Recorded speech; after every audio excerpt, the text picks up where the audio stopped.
Good morning बच्चों। अपनी कक्षा 12 राजनीति विज्ञान में जो अवधारणाएं चल रही हैं उसमें राजनीतिक समाजीकरण का जो अध्याय है वो चल रहा था। आपने उसका अर्थ एवं परिभाषा अपन ने पढ़ लिया। आज है राजनीतिक समाजीकरण के साधन। राजनीतिक समाजीकरण किन साधनों से होता है उनके बारे में पढ़ते हैं। देखो बच्चों, राजनीतिक समाजीकरण जो है राजनीतिक व्यवस्था में कई प्रकार के साधनों से होता है। जैसे परिवार है, शिक्षण संस्था है, मीडिया है, तो राजनीतिक दल है। ऐसे साधनों के द्वारा राजनीतिक समाजीकरण किया जाता है। अब ये जो समाजीकरण होता है, कुछ तो ऐसी संस्थाएं होती है जो स्वाभाविक रूप से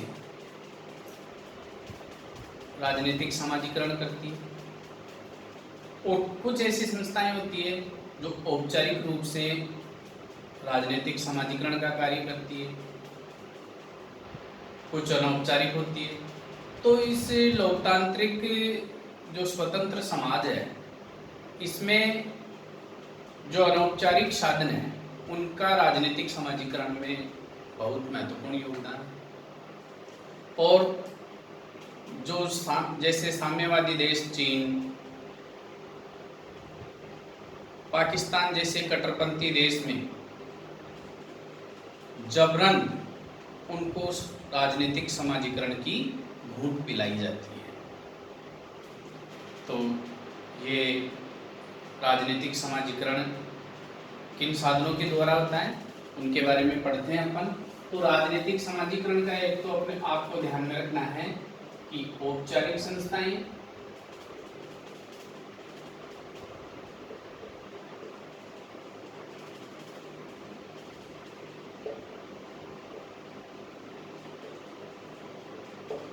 और अनौपचारिक संस्थाएं।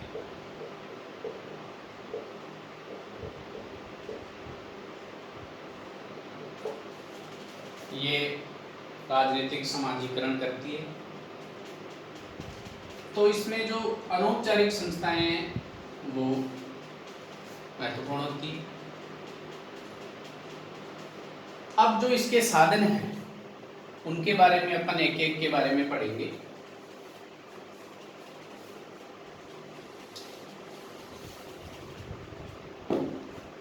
सबसे पहला साधन है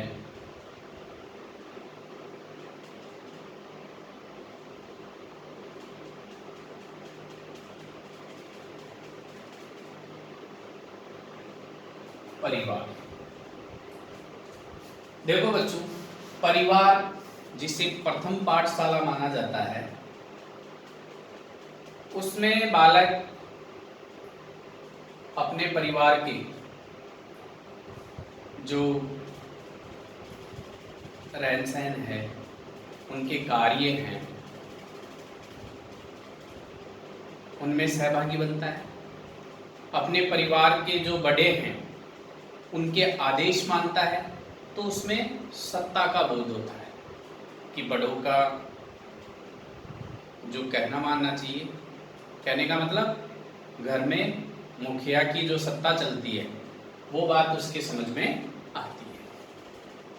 अब परिवार में रह करके वो जो राजनीतिक समाजीकरण की बात है वो किस प्रकार हल होती है कि परिवार का मुखिया जिस राजनीतिक दल से संबंधित होता है तो उसके परिवार के लोग भी उसी राजनीतिक दल से जुड़ते हैं, उनकी विचारधाराओं से वो जुड़ते हैं। तो इस प्रकार परिवार राजनीतिक समाजीकरण में अपना योगदान देता है। तो ये तो बात हो गई परिवार की। दूसरा जो साधन है वो है शिक्षण संस्थान।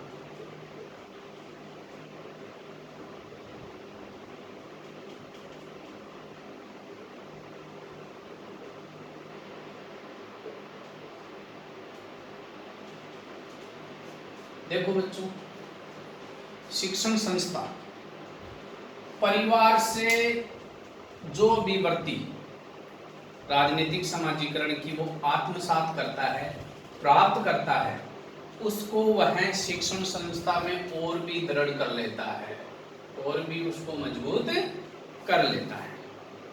क्योंकि परिवार में उसके जो अन्य सहभागी पार्टी हैं वो अलग अलग पृष्ठभूमि से आती हैं, तो अलग अलग प्रकार की उसको जो विचारधाराएं हैं वो मिलती है।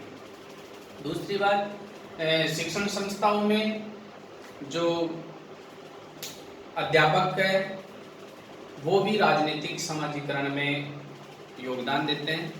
वो किस प्रकार के विचारों से अपने जो विचार है वो विद्यार्थियों को प्रस्तुत करते हैं, विद्यार्थी उस प्रकार की विचारधारा अपनाते हैं, तो राजनीतिक समाजीकरण होता है। दूसरी बात, उसकी जो मित्र मंडली है वो किस प्रकार की है, संस्था में वातावरण कैसा है, कौन से परिवारों से लोग आते हैं, तो इन सब का प्रभाव राजनीतिक समाजीकरण पे पड़ता है। तो परिवार के माध्यम से जो शिक्षण संस्था है वो राजनीतिक समाजीकरण करती है। शिक्षण संस्था एक प्रकार से औपचारिक साधन है, परिवार अनौपचारिक है। तो आगे आता है तीसरा साधन, और वो है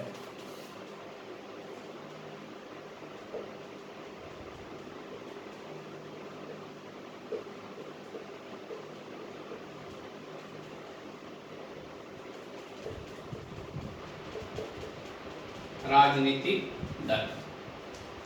देखो बच्चों, राजनीतिक दल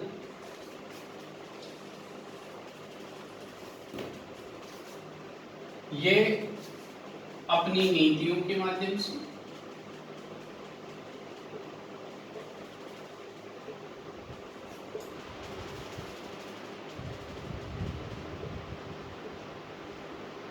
प्रचार प्रसार एवं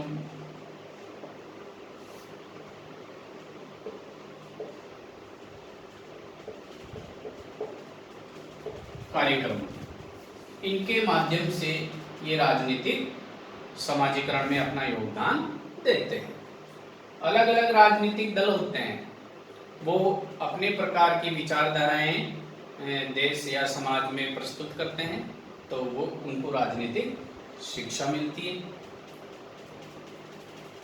जिस प्रकार अपन देखते हैं कि जो साम्यवादी देश है चीन, वहाँ पे जो राजनीतिक समाजीकरण है साम्यवादी है, तो वहाँ पे बड़ी दृढ़ता से यानी कठोरता से राजनीतिक समाजीकरण का पालन करवाया जाता है।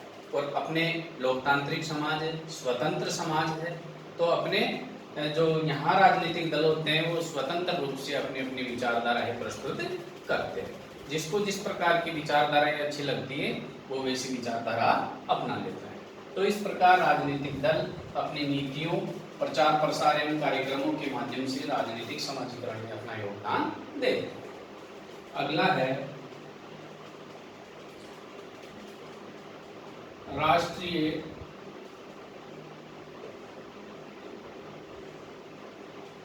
प्रतीक।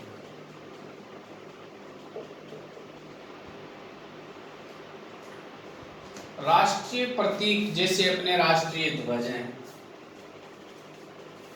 राष्ट्रीय प्रतीक में आता है जैसे अपना राष्ट्रीय ध्वज,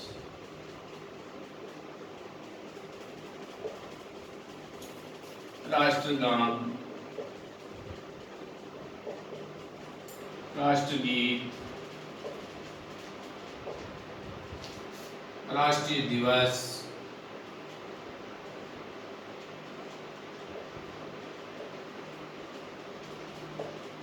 परेड, इनके माध्यम से लोगों में जागरूकता या अपने देश की जो राजनीति है उसका समाजीकरण करते हैं। लोगों में राष्ट्रभक्ति की भावना जगाई जाती है और जो लोकतांत्रिक व्यवस्था, स्वतंत्र लोकतांत्रिक व्यवस्था अपने यहाँ पाई जाती है, वैसा समाजीकरण लोगों में अपने आप आ जाता है। इस प्रकार राष्ट्रीय प्रतीक चिन्हों के माध्यम से भी राजनीतिक समाजीकरण होता है। अब आगे है अपने मीडिया।